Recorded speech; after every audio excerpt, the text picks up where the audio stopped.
দেশে কতকগুলি নতুন নতুন বিষয়, নতুন নতুন সমস্যার সম্মুখীন হচ্ছে, যা অতীতের সাথে একেবারেই মেলানো যাচ্ছে। আমি এসব বিষয় নিয়ে আজ বিশদে আলোকপাত করার চেষ্টা করব।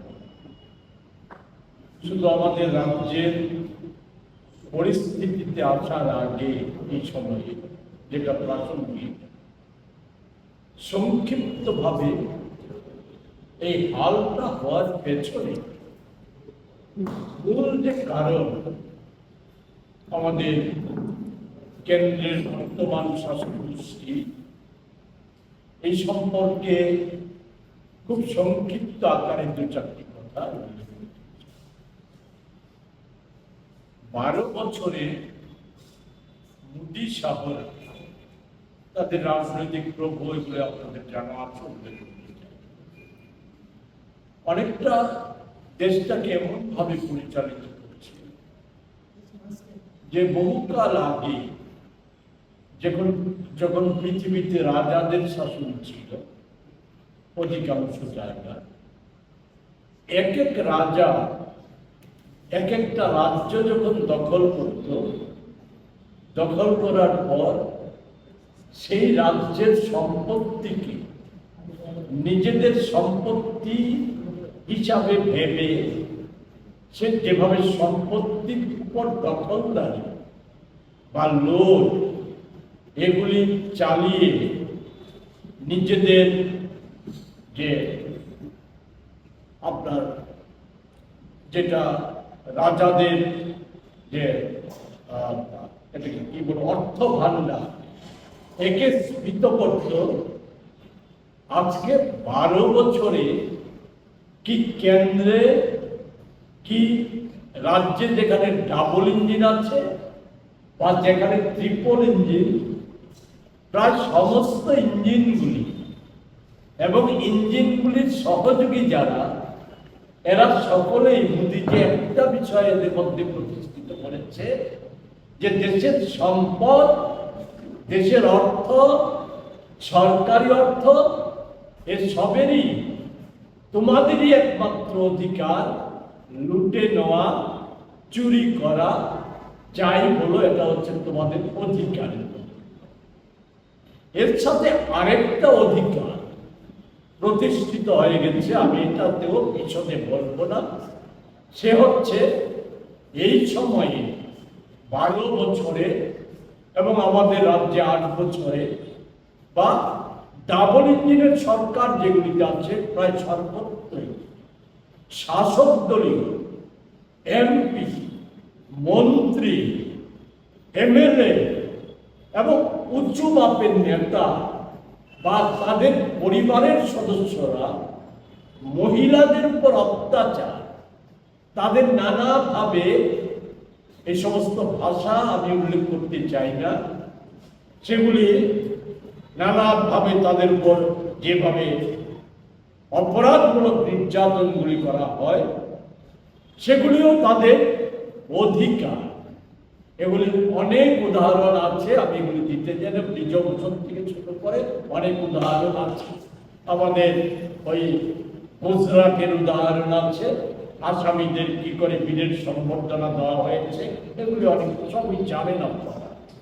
এই ছোট্ট রাজ্য, আমাদের টাইপের ছোট রাজ্য কুয়া, ডাবল ইঞ্জিনের সরকার, বিজেপির বিধায়কের ছেলে 3 বছর সমানে 30 জন নাবালিকা মেয়েকে আটকে রেখে তাদেরকে যৌন নির্যাতন এবং তার ভিডিওগ্রাফি করার পরও তাদের কারো অনেকেরই দেখা যায় মোদীর দৌলতে যে তাদের রাজনৈতিক, প্রশাসনিক তাদের প্রমোশন হয়ে যায়। এটা সারা রাজ্যে আমাদের রাজ্য এটা প্রতিষ্ঠিত। এবং সবচাইতে ভয়ঙ্কর মারাত্মক যেটা, আমি এর সত্যাসত্য নিয়ে আমি যেহেতু নিশ্চিত না, ফলে আমি বিশদে উল্লেখ করব না, সম্প্রতি সকলেই হয়তো জেনে গেছেন, ওই ভিডিওর দৌলতে জেনে গেছেন যে সুব্রমণ্যম স্বামী এই সময়ে কি অভিযোগ করেছে, বা হিন্দুত্ববাদী বলে পরিচিত লেখিকা যিনি মধু পূর্ণিমা কিশোর, যিনি মোদির বায়োগ্রাফি তৈরি করেছিলেন 14 সালের আগে, উনি সম্প্রতি কি বলেছেন এ থেকে ভাবতে লজ্জা হয়। যদি তা আংশিকও সত্যি হয়, অ্যাবস্টন ফাইলে কিছু উল্লেখ আছে, এগুলি নিয়েও বহু আলোচনা হয়েছে। আজকে সেগুলি আলোচনা করে আমি সময় নষ্ট করব না। যে অ্যাবস্টন ফাইলকেও তো ছাড়িয়ে যাচ্ছে যদি তা আংশিক সত্য হয়। যদি মধু পূর্ণিমা বা সুব্রমণ্যম স্বামী মিথ্যে বলে থাকে, ভুল বলে থাকে, আমরা সবচাইতে বেশি খুশি হব। কারণ এটা নরেন্দ্র মোদী হতে পারে, কিন্তু চেয়ারটা এটা হচ্ছে 140 কোটি ভারতবাসীর প্রধানমন্ত্রীত্বের চেয়ার। 200 বছরের বেশি সময় লড়াই করে রক্ত ঝরানোর মধ্য দিয়ে এই স্বাধীনতা অর্জিত হয়েছে। এই স্বাধীন ভারতের প্রধানমন্ত্রীর চেয়ার আমাদের লজ্জা হয়, তাদের লজ্জা হয় কিনা জানি। এই হচ্ছে দশা।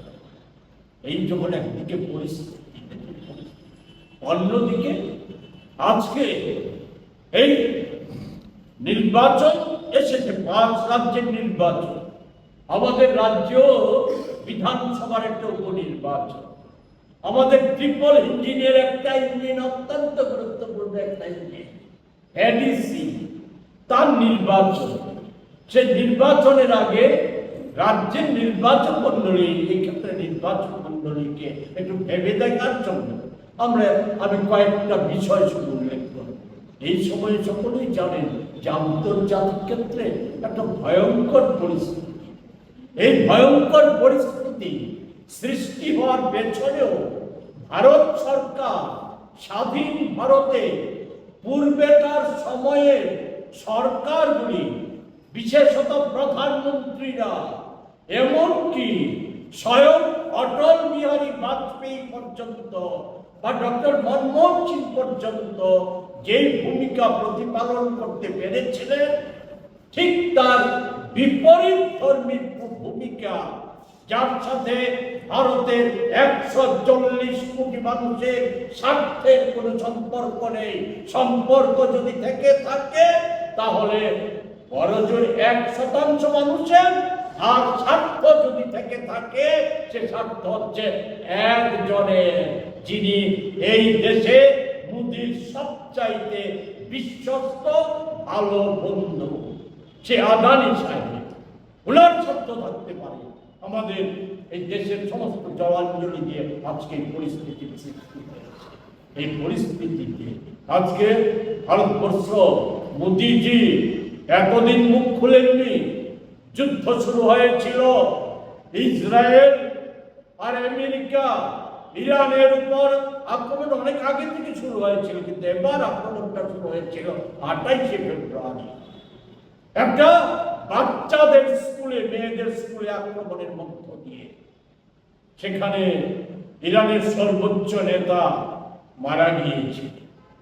6 দিন লেগেছিল আমাদের দেশের বিদেশ মন্ত্রীর শোক প্রকাশ করতে। নজিরবিহীন ঘটনা। আমি সে আগে বলেছি একটা জিনিস, আমাদের দেশের স্বরাষ্ট্রমন্ত্রী মোদির সেকেন্ড হ্যান্ড অমিত শাহ রাজ্যে রাজ্যে সার্কুলার দিয়েছে এই যুদ্ধ নিয়ে ইসরায়েল বা আমেরিকা সম্পর্কে তাদের বিরুদ্ধে ভারতের কোনো প্রান্তে কেউ যদি কিছু বলে তাহলে দেশদ্রোহিতার অভিযোগে তার বিরুদ্ধে ব্যবস্থা নেওয়ার জন্য।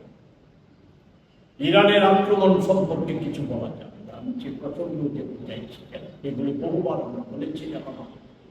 আজকে যে কারণে বিষয়টা উল্লেখ করছি যে নিশ্চয় আমাদের ভূখণ্ডে জল সীমায় এসে আমেরিকা পারমাণবিক চালিত টর্পেডো একটা নরেন্দ্র মোদী বা ভারত সরকার কোন শব্দ করল না।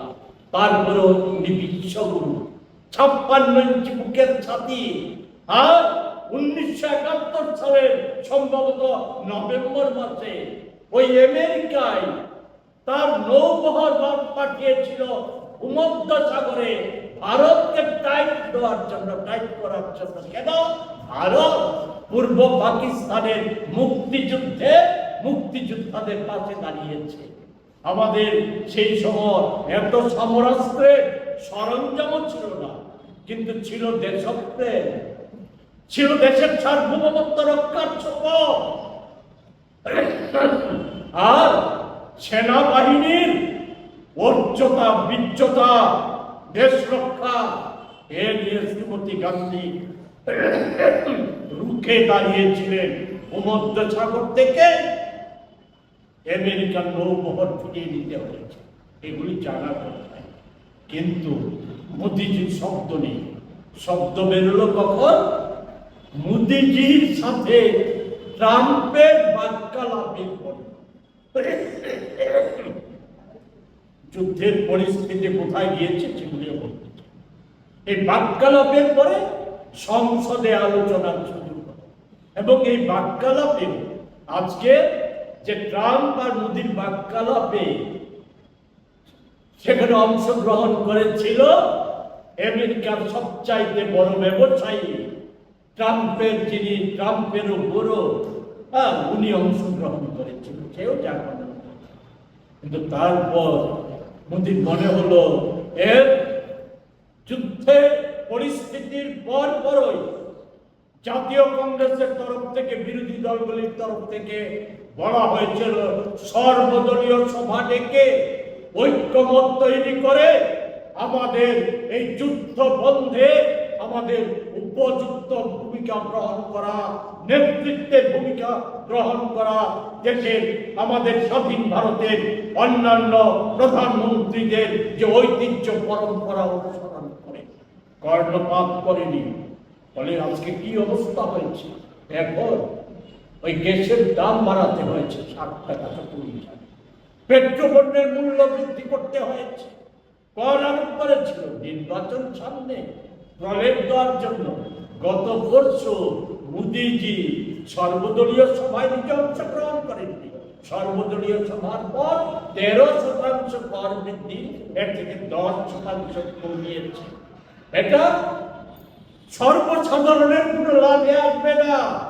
বাজারে পেট্রোলের দাম কমবে না, কমেনি। কিন্তু ভয়ঙ্কর যেটা, আমাদের সার আমদানি বন্ধ হয়ে গেছে। এর ফলে খারিফ ফসলের মরশুম শুরু হবে জুন মাসে। আমাদের কৃষি ব্যবস্থা বিপর্যস্ত হয়ে পড়বে। আর আমাদের দেশে যে কৃষিতে ব্যবহারের যে সার তৈরি হয় তারও কাঁচামাল আসে ওই দক্ষিণ পশ্চিম এশিয়া থেকে। সেই জায়গায় আজকে এই সমস্ত জাহাজ চলাচলে আজকে নানা ধরনের নিষেধাজ্ঞার ফলে আজকে সেগুলি আসবে না। আমাদের কৃষি ক্ষেত্র বিপর্যস্ত হয়ে যাবে। এর ফলে আমাদের দেশে খাদ্য সংকট, অনিবার্যভাবে খাদ্য সংকট দেখা দেবে। ওষুধের দাম ইতিমধ্যে বেড়ে গেছে।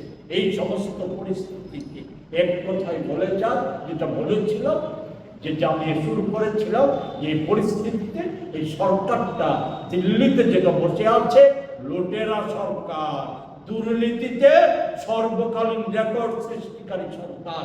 আর ওই প্রথম ইঞ্জিন আর ডাবল ইঞ্জিন এই সরকারটার কথা না বলাই ভালো। আমাদের এই সংবাদ সম্মেলনে উপস্থিত আছে প্রদেশ কংগ্রেসের অন্যতম senior vice president Shri Shantiranjan Debnath মহাশয়, আছেন আরেক সিনিয়র ভাইস প্রেসিডেন্ট শ্রী শ্রেষ্ঠ মোহন দাস।